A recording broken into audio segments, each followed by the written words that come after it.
ओम शांति। आज साकार महावाक्य 1-5-2024। मधुर संतान माने तुम्हें सिद्ध करी बता जे बेहदर पिता आमर पिता मध्य अटंती, शिक्षक मध्य अटंती एवं सद्गुरु मध्य अटंती। तेणु से सर्वव्यापी होई परिबे नाही। प्रश्न, वर्तमान समय रे दुनिया रे अति दुख काहेकि होउछि? एहार कारण कौन? उत्तर, सारा दुनिया उपरे वर्तमान राहुर दशा पड़ी, जो कारण ही दुख मिलुछि। वृक्षपति बाबा जेतेबेले आसुचंती सेतेबेले समस्तଙ୍କ उपरे बृहस्पतिर दशा पड़ुछि। सत्य त्रेता जुगरे बृहस्पतिर दशा थाए, रावणर चिन्ह वर्ण न थाए, सेतिपई सेठारे दुख मध्य न थाए। बाबा आसीचंती सुखधामर स्थापना करिबा पई, तेणु सेठारे कौनसी दुख रहिब नाही। ओम शांति।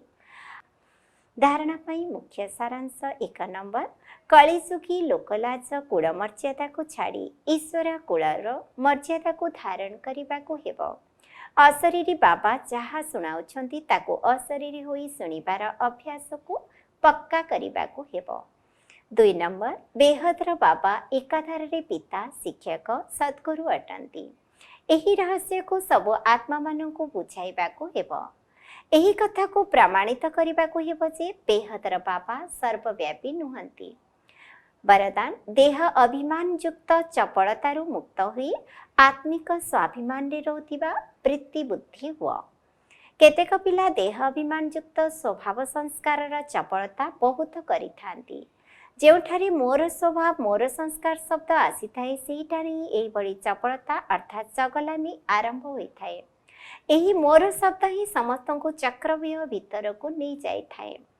किंतु जहाँ बाबांक ठारू भिन्न अटे ताहा केबे भी मोर होई परिबो नाही, कारण मोर स्वभाव बाबांकर स्वभाव ठारू भिन्न होई परिबो नाही।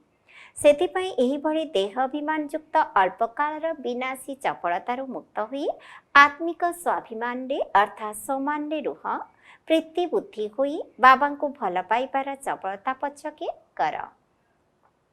स्लोगान, जदि बाबांकर सहित सेवा सहित एवं परिवार सहित मोहब्बत अर्थात भल पाइबा अछि, तेबे मेहनत करिबारो मुक्त होई जीव। ओम शांति।